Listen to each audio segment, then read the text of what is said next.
In this video, I'm going to be going over all of the new glorious cards in NBA 2K23 Myteam, looking at the 4 new Invincibles, Kareem, MJ, Kobe, and Larry Bird, talking about those Invincibles and also the other dark matters in the set, and just what cards I think could be really good coming out tomorrow. And you guys can let me know in the comment section down below what cards you guys are most looking forward to using and adding to your squad. I first want to say, I did guess Kobe Bryant coming as the headliner shooting guard point guard, but then I didn't guess MJ. I thought it would be Kobe or MJ. Very surprised to see them in the same content drop. I thought we could see a Kareem, a D-Rob, one of those centers, and then Larry Bird also coming as an Invincible means we're getting our first actually usable Larry Bird card of 2K23, which is something crazy to say on June the 8th. So I'll be looking at all these Invincible cards. I did also guess AK. I said we potentially could see a Blake Griffin, a Brandon Ingram, a Josh Smith. So I did guess a lot of the dark matters correct, but yeah, I'll be going over all of these cards, starting out with the 4 Invincibles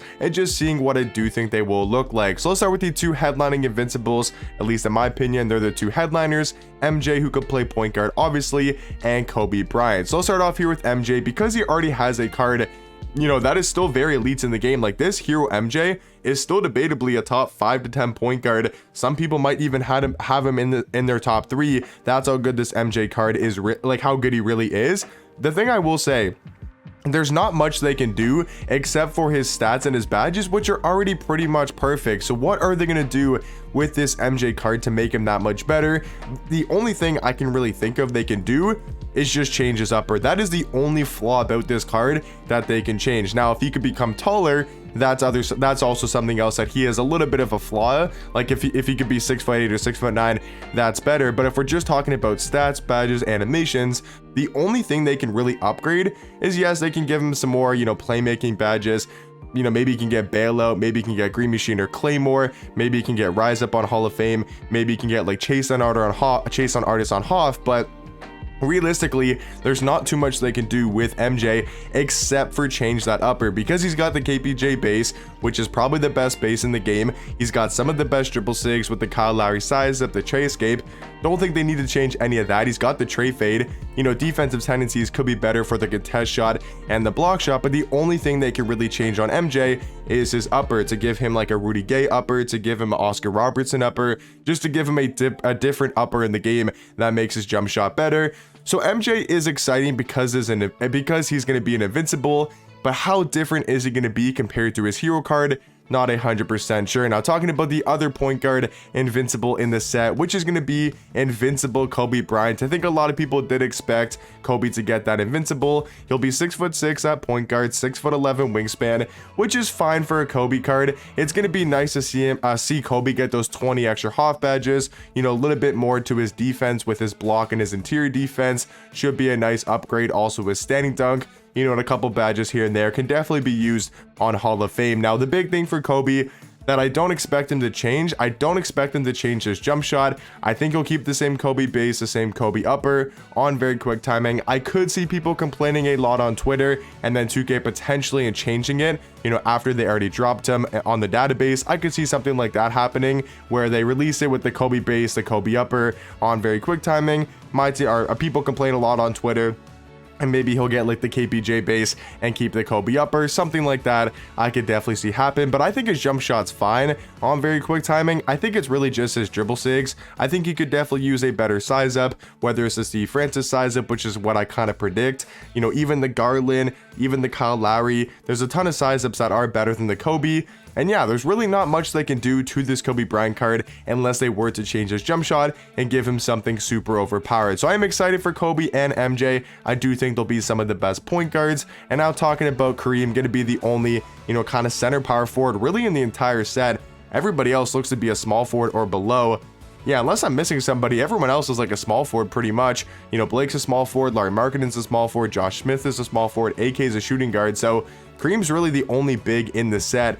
Now, Kareem, it really comes down to his jump shot, because this card at power forward, right, he can play center power forward, 7'2" at the 4, 7'5" wingspan, and him having 99 every single stat on his Invincible, 55 Hall of Fame badges is going to be elite for Kareem.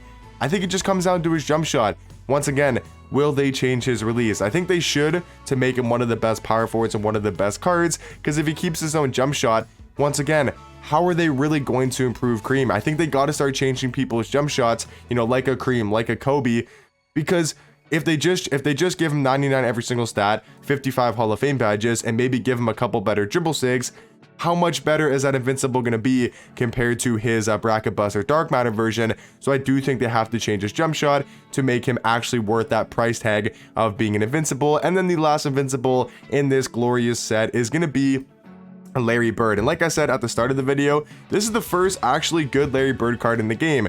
And you guys are probably saying that makes no sense because we got a trophy case all time, like the final grand prize for the trophy case, which took like over 200 hours to complete at first, was Larry Bird Dark Matter. But he was terrible. He's terrible today. He was terrible the day he came out, all the way back. I think it was around December time, I do believe, when Mini Coach and Splash got him for the first time. And yeah, the card wasn't great.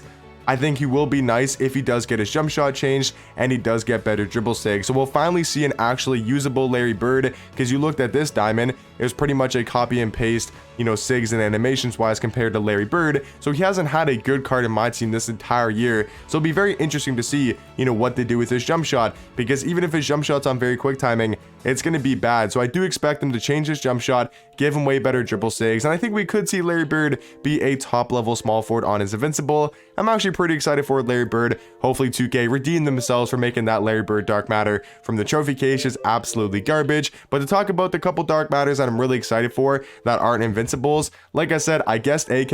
I know a lot of people were very shocked, or might have been shocked that I guessed AK because he just got a card in Season 6 from the Supersonic set.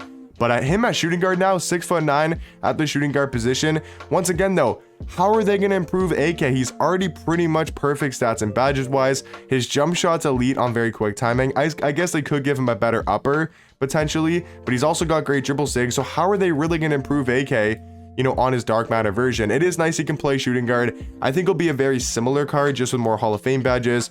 You know, stats might be a tiny bit better. I think his animations will pretty much stay the same. It just will be nice that he can play shooting guard, being 6'9" with a 7-foot wingspan. Lauri Markkanen also can play small forward. That's another card I'm definitely interested in seeing what they do with, because he's 7 foot with a 7'4" wingspan. Having that at small forward could be another Jonathan Bender type of small forward. So really interested for Lauri Markkanen, what they do with his jump shot, what they do with his dribble sigs. I mean, I'm excited for OG Anunoby just because I'm a huge Raptors fan. And I do like OG, especially in my team. Like, I think he's had some pretty good cards this year. He'll be a 6'7" shooting guard, 7'2" wingspan. We know OG is going to give you that great defense. Just hopefully they do change his jump shot. And then the last card I really wanted to talk about was the Josh Smith, because Josh Smith has such good stats and badges on his Galaxy Opal. He just needs a new jump shot. So if they were to give Josh Smith a way better release, I think he could be a top level small forward in the game. So a decent set overall in my opinion.